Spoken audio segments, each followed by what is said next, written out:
कभी कभी एक आदमी ना पूरी दुनिया की दिशा बदल देता है। न उसके पास कोई जादू था और न कोई विरासत, बस था तो पागलपन जैसा जुनून और एक सपना जो इंसानियत को सितारों तक ले जाए। ये कहानी है एलन मस्क की, एक ऐसे इंसान की जिसने कहा अगर मैं मर भी जाऊं तब भी कोशिश करता रहूंगा। 28 जून 1971 दक्षिण अफ्रीका के प्रियोट्रिया शहर में एलन मस्क का जन्म हुआ। बचपन से ही वो अलग था, शांत, थोड़ा खोया हुआ और घंटों किताबों में डूबा रहने वाला। स्कूल में बच्चे उसे तंग करते थे, कभी सीटियों से धक्का देते थे तो कभी उसे अकेला छोड़ देते थे, लेकिन उसके भीतर एक आग थी जो कभी बुझी नहीं। 12 साल की उम्र में उसने खुद को कोडिंग सीखी और एक वीडियो गेम बनाकर बेच दिया। उसने ठान लिया मुझे उस देश जाना है जहाँ सपनों को उड़ान मिलती है, जिसका नाम था अमेरिका। 19 साल की उम्र में वह कनाडा आया, फिर वहाँ से अमेरिका पहुँचा। जेब में पैसे नहीं थे, कॉलेज की फीस, हॉस्टल का किराया और खाना सब कुछ संभालना यह कोई आम बात नहीं थी।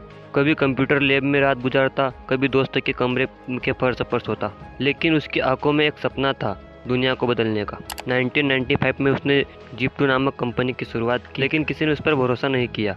लेकिन वह जुटा रहा। 3 साल में वह कंपनी $300 मिलियन में बिक गई। फिर उसने पेपाल की शुरुआत की और उसे बाद में eBay को बेच दिया। अब उसके पास पैसा था, लेकिन दिल में कुछ और ही चल रहा था। उसने कहा पैसे कमाने में मजा नहीं है अगर उससे कुछ बड़ा न किया जाए। अब एलन ने वह किया जो शायद ही कोई कर सकता। अपनी पूरी कमाई लगा दी स्पेसएक्स, टेस्ला और सोलर सिटी में। तीनों कंपनियां एक एक कर असफल होने लगी। रॉकेट फेल हुए, टेस्ला की कारें समय पर बनी नहीं और सोलर सिटी पर कर्ज बढ़ता गया। एक वक्त तो ऐसा आया जब उसके पास अपने कर्मचारियों को सैलरी देने तक के पैसे नहीं थे। वो खुद टेस्ला की फैक्ट्री में सोता, मशीनों के बीच चटाई पर। 2008 उसका सबसे बुरा साल था।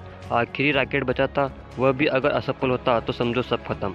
लेकिन उस दिन रॉकेट आसमान में गया और इतिहास बन गया। नासा ने स्पेसएक्स को कांटेक्ट किया और मस्क ने साबित कर दिया कि जिसे लोग पागल कहे वही इतिहास बनाता है। मार्स मिशन, अगर धरती खत्म भी हो जाए तो भी इंसानियत जिंदा रहनी चाहिए। टेस्ला, हर कार को इलेक्ट्रॉनिक बनाना। स्टारलाइन, दुनिया के अंतिम कोने तक इंटरनेट पहुंचाना। उसने हर प्रोजेक्ट को इंसानियत की सेवा में लगा दिया। उसने कहा मैं पैसे कमाना नहीं चाहता, मैं समस्याओं का समाधान करना चाहता हूँ। एलन मस्क वह इंसान है जो आसमान में रॉकेट उड़ाता है और खुद जमीन पर लड़ता है। आलोचना, विवाद और फिर भी आगे। उसे ट्रोल किया गया, बदनाम किया गया, ट्विटर पर विवाद हुए, मीडिया ने हमला बोला, कभी उसे नशेड़ी कहा गया तो कभी खतरनाक अरबपति। लेकिन एक बात कोई नकार नहीं सकता, वो कभी थका नहीं, कभी रुका नहीं, क्योंकि उसकी जीत दौलत में नहीं थी बल्कि किसी एक बच्चे को प्रेरित करने में थी। अगर एलन मस्क तुम्हें कुछ सिखा सकते हैं तो वो ये है, डर से बड़ा कोई झूठ नहीं होता और सपनों से बड़ा कोई सच नहीं होता। अगर तुम्हारे पास सब कुछ नहीं है तो कोई बात नहीं, क्योंकि एलन मस्क के पास भी कुछ नहीं था। लेकिन तुम्हारे अंदर भी वैसा जुनून है तो एक दिन तुम्हारे नाम की भी कोई कहानी कही जाए, क्योंकि दुनिया उन्हीं की होती है जो कभी नहीं रुकते। आई होप आपको ये एलन मस्क की छोटी सी कहानी पसंद आई होगी।